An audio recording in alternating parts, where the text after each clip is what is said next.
name is Jenny, and I'm a wife and mom raising 2 kids. But I used to live a more glamorous life as a TV reporter. I was on the nightly news interviewing pop stars and politicians. So when I said goodbye to TV and hello to motherhood, I suddenly discovered what we moms are up against. We live in a world that tells us to be rich and famous, thin and successful. You know, almost nobody says, "Oh, hey, you're a mom? That is fabulous." But you are fabulous, and I'm here to tell you why. It's the ChannelMom Show, celebrating you with Jenny Dean Schmidt. Attention, moms. You know, we're also concerned about how we look on the outside, but what about our insides? Now you can age-proof your body with Protandem. Just reach for what's been called the best anti-aging product out there, as seen on the Today Show. Sign up now as a preferred customer, and after receiving your 3rd bottle, get a $50 Visa gift card. Just click on the ad to the right of this video to get started. Okay, mom, dad, anybody listening today, even kids could benefit from this interview. Do you need more money and less stress? I'm pretty sure just about every American that can hear this has said yes to that question. Would you like to learn how to create a time budget that would free up your schedule and help you put more money into your pocket? Well, we have got the woman who's been called one of Nielsen's top 50 power moms, who has helped busy women everywhere take control of their finances. Just thinking about that makes me breathe easier. Crystal Paine, the author of The Money Saving Mom's Budget, endorsed by Dave Ramsey, so she knows what she's talking about. Welcome to the show, Crystal. Thanks so much for having me on. Oh, we are blessed to have you. All righty. We admitted this before we went on camera, but I get stressed just thinking about the habits that I need to change when it comes to spending and saving. My husband's very good, and he puts me on a budget, and I do use only cash, but I still know that I have a ton of bad habits, as I imagine a lot of people do. So here's my first question to you. What do you think our biggest mistakes in this area is as mothers and as Americans when it comes to finances? You know, that's a big question. I'm going to start back on the habit thing because I feel really bad that you feel stressed, because that is the last thing that I want to do. The last thing that I want to do is heap more guilt on women, because we have so much on our plates already. And the last thing that I want to do is to make you feel like you need to be doing more. Okay. So just take a big breath. Thank you. And then I want to encourage you that instead of, feeling like, oh, I have all these areas I need to improve on, all these things that I need to do, write all those things down. This is what I always tell moms. Make a big old list. When everything comes to your mind, I need to change this, I need to change that, I need to change this. Write it all down. Maybe you have a list of 555 things. Maybe you have 33 things on your list, but write it all down and then choose one thing. Just choose one thing and say, that is what I'm going to focus on for the next 3 to 6 weeks. That is the only thing I'm going to focus on for the next 3 to 6 weeks. At the end of 3 to 6 weeks, if you feel like, I'm getting this really good, maybe add one more thing from your list. But if you're still feeling like, I don't have this very well, just keep doing it for another 3 to 6 weeks. You have your whole life to work through this list of things you want to develop. So don't stress over it. Well, thank you. That's the first thing. So secondly, okay, you asked the biggest thing.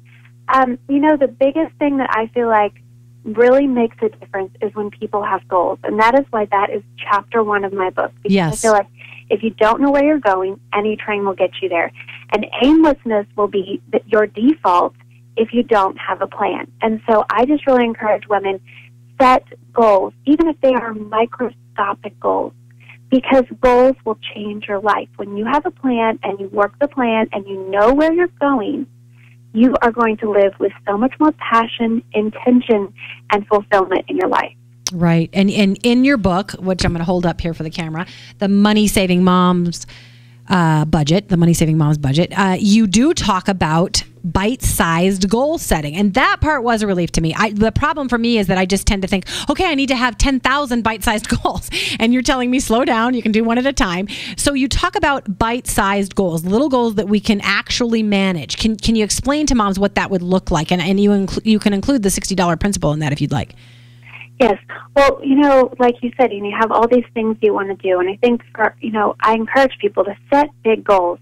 Be audacious, set these audacious goals. That's okay if you feel like you are ready to tackle something. but break it down then into bite-sized pieces. So instead of having to look at this huge mountain that you need to climb, just focus on the next step. For instance, if you want to, let's say you want to save $2,500 this year, then instead of looking at that $2,500 figure, focus on, okay, break that down into a monthly goal and then into a weekly goal. And you can even break it down into a daily goal. If you want to save $2,500 a year, you need to be saving about $10.80 per weekday.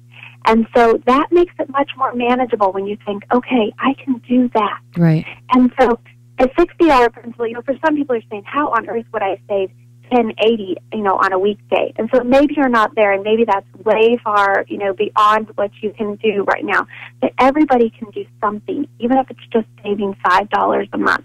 And so that's what I call the $60 principle. It's taking a very tiny step in the right direction. So it's saying, I'm going to save $60 this year, which means I need to save $5 a month, which means I need to save about $1.25 per week.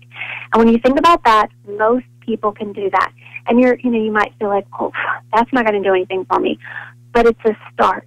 And what I have found is that when you start taking these steps in the right direction, you gain momentum, and pretty soon you are able to take much larger steps. And all of a sudden, you look back 6 months to a year from now, and you're like, wow, I have made a lot of traction, especially, for those people who are feeling like I can't go anywhere. Start just chipping away at it, and pretty soon you'll realize you have made a ton of traction. Right. There's something to be said for the fact that success feeds on itself, right? And so even though the $60 principle may seem so small, if they find success in that area, that gives them the courage to try to the next bigger goal. Is that correct? Yes, and so that's why I'm like, start with microscopic goals, and then, as you feel like, oh, I'm getting this, then, just gradually, increase your goals just a little bit more, and pretty soon you'll be able to set these, fairly audacious goals, and you'll be doing it. Right. Right. And your book is very motivating, I do have to say. And we are talking to Crystal Paine, the author of The Money Saving Mom's Budget. And you even have, I'm kind of excited about it, you even have little charts in the back that I can fill in because, when I read books like this, I think, oh, how am I ever going to get to this? Well, you've got all the worksheets in the back, which I really appreciate as a mother who's busy and doesn't have time to go out and get a tablet and make lines on it and prepare all that. So tell moms who feel like me, whose first reaction is to get stressed out and think about all the things they're doing wrong and how they already have too much to do and they're taking care of a household, and many of them are not only having that job of motherhood in the household, they're also working outside of the household. Can you tell moms some very simple principles that you do chapter by chapter in the book to simplify their lives? I mean, you get down to everything, including getting rid of the clutter in their house. Can you just talk about a few of those steps that are going to ease their stress and not let them feel guilty about how much they have to do and how they can't get into organizing and recreating their finances? Yes, well, I think one of the most important things is that you need margin in your life. And in order to achieve margin, you've got to learn to say no. And that's a really hard thing in this day and age because we feel like we have to do everything. And I just want to relieve women of the guilt that you have to do it all and you have to be it all, because you can't. Right. And I think a lot of the issues stem from people trying to cram in 36 hours worth of work into a 24-hour day. Mm-hmm. And so just step back and start saying, I can't do everything. And so I am going to choose wisely, and I am going to choose well those things that are the main priorities in my life. So, for instance, I have about 6 priorities in my life, and that is what I wrap my life around. And so if an opportunity arises that does not fall within those 6 priorities, I say no.